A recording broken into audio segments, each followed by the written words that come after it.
दोस्तों, एसआईआर का मुद्दा लगातार देश भर में चल रहा है और ऐसे में पश्चिम बंगाल में चुनाव से पहले वोटर लिस्ट को लेकर घमासान मच चुका है। जरा सोचिए, कल तक जिनके हाथों में वोट था, आज उनके नाम ही लिस्ट से पूरी तरह गायब है। अब ऐसे में 7 करोड़ 66 लाख वोटर्स यहां पर थे पश्चिम बंगाल में, लेकिन अब वहां रह गए हैं महज 7 करोड़ 8 लाख, यानी कि 58,20,898 जो नाम है वो कट चुके हैं। सवाल इसमें यह नहीं है कि नाम कटे हैं, सवाल ऐसे में ये है कि किसके कटे हैं, किसके बचे हैं, कौन वो लोग। तो आज इस पूरे मामले को समझेंगे, पूरा एसआईआर का खेल समझेंगे। नमस्कार, मेरा नाम ऋतिक ठाकुर है और आप इस वक्त द हिंदी टॉप देख रहे हैं। सबसे पहले आपको एक बार फिर बता दूं, आप सभी को पता होगा लेकिन बताना जरूरी है कि एसआईआर आखिर है क्या। एक बहुत बेसिक सी बात है, ये समझ लेते हैं। एसआईआर का मतलब होता है स्पेशल इंटेंसिव रिवीजन। चुनाव आयोग कहता है कि वोटर लिस्ट की डीप क्लीनिंग हम कर रहे हैं। जिनकी मौत हो चुकी है, जो स्थायी रूप से कहीं और जा चुके हैं, या फिर जो 2 जगह के वोटर में उनका नाम आ गया है, या फिर जिन्होंने गणना फॉर्म नहीं भरा है, उनके नाम इसमें से काटे जाते हैं। चुनाव आयोग ये भी कह रहा है कि ये अभी ड्राफ्ट लिस्ट है, दावा आपत्ति हो सकती है, नाम वापस भी जुड़ सकते हैं, जब आप डालेंगे संशोधन हो सकता है। लेकिन ऐसे में कहानी यहाँ खत्म नहीं होती। कहानी की बात यह है कि सबसे बड़ा जब खुलासा होता है कि आप इसमें लाखों वोट काटते हैं, तो उसके पीछे का रीजन आपने क्या दिया है। जब ड्राफ्ट लिस्ट आई तो एक पैटर्न इसमें पूरी तरह साफ दिखा। जहां पर हिंदी भाषी सबसे ज्यादा है, वहां पर वोटर्स सबसे ज्यादा काटे गए, और जहां पर मुस्लिम आबादी ज्यादा है, वहां कटौती बिल्कुल नाम मात्र है।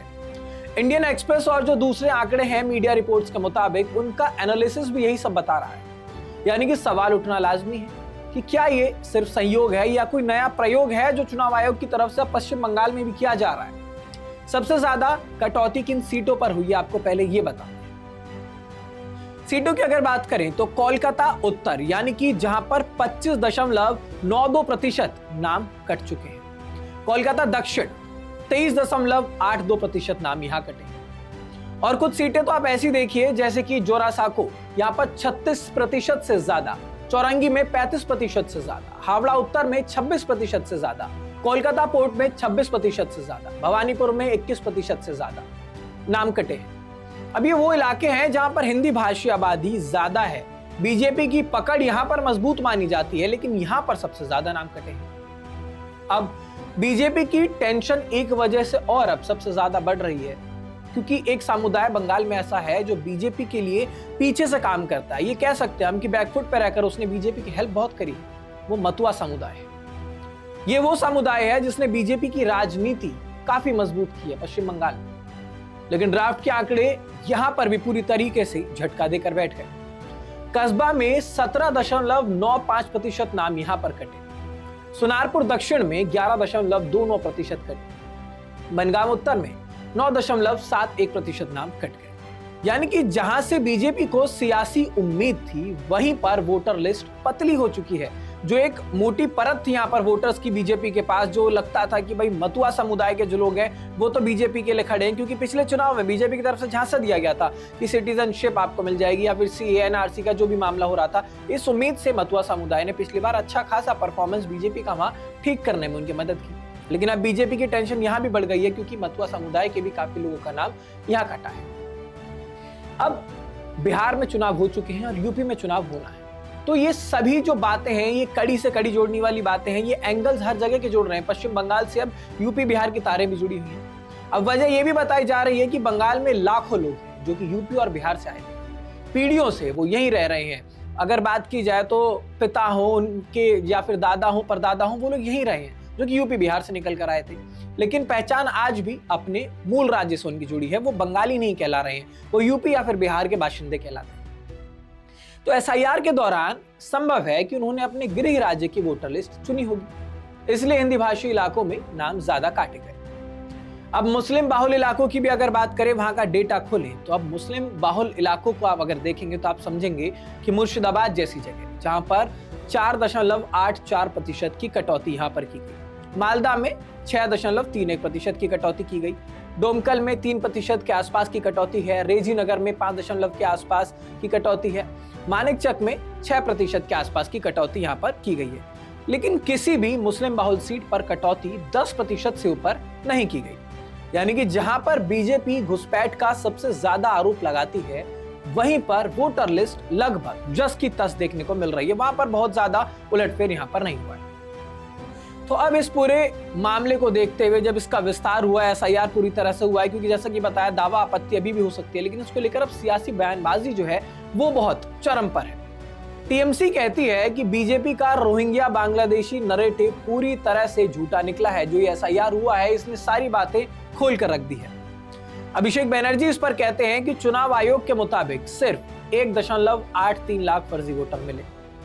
बीजेपी का इस पर यह आरोप है कि राज्य प्रशासन और पुलिस के दबाव में जो एसआईआर है वो प्रभावित हो गया है, जिसके चलते यहां पर रिजल्ट उस तरीके का नहीं आ पाया। शुभेंदु अधिकारी कह रहे हैं कि वोटर लिस्ट में जानबूझकर हेरफेर किया गया है। तो अब सवाल ये है कि क्या जब एसआईआर की प्रक्रिया चुनाव आयोग की तरफ से चल रही थी, पहले ये बोला जा रहा था कि बीजेपी अपने हिसाब से काम करा रही है, लेकिन अब यहाँ पर जब नाम उस हिसाब से नहीं कटे हैं, हिंदी भाषी लोग जो है सबसे ज्यादा उनके नाम कटे हैं।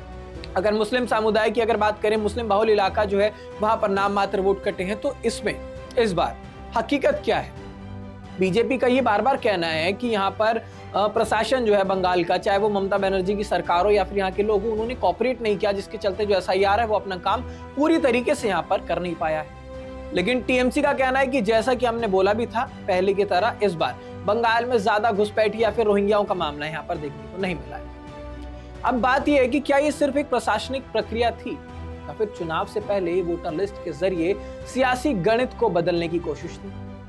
इसमें अभी भी दावा आपत्ति होगी। लोग बताएंगे कि हम बाहर थे या फिर हम घर थे, वो बताएंगे, सारी चीज होगी, हो सकता है संशोधन हो, इसमें कुछ जो आंकड़े हैं वो आगे पीछे हो सकते हैं। लेकिन सवाल ऐसे में ये है कि क्या वोटर्स के साथ जो ये खेल हो रहा है वो सही है या गलत है, या फिर जो एसआईआर की प्रक्रिया चल रही है वो कितनी पारदर्शिता के साथ यहाँ पर है।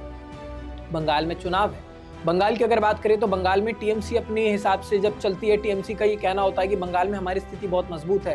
भाजपा भी लेकिन अब इस बात का दावा ठोकने लगी है कि हम मजबूती से यहाँ पर चुनाव करवाएंगे। हम एसआईआर जो यहाँ पर करवा रहे हैं वो इस वजह से करा रहे हैं ताकि जो वोटर्स हैं, फर्जी वोटर्स यहाँ पे ना हो, जो रोहिंग्या हैं, जो घुसपैठी हैं, जो बांग्लादेश के लोग कहीं यहाँ पर आके रह रहे हैं, उनका नाम यहाँ से कट जाए। लेकिन अब जैसे कि हमने आपको बताया कि यूपी और बिहार के भी कई लोग ऐसे हैं जो कई दशकों से वहां रह रहे हैं, पीढ़ी दर पीढ़ी वहां पर उनकी निकल चुकी है, लेकिन उनका भी नाम कटा है।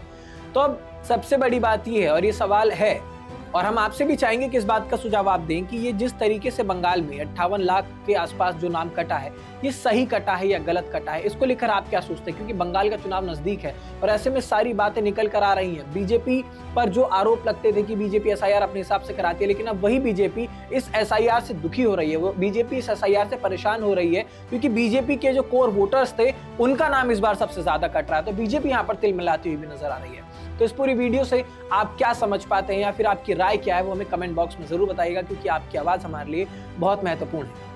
तो फिलहाल इस वीडियो में इतना ही। आप बने रहे देश दुनिया की तमाम खबरों के लिए सिर्फ द हिंदी टॉप पर, और हमारे चैनल को लाइक, कमेंट, शेयर और सब्सक्राइब जरूर करें।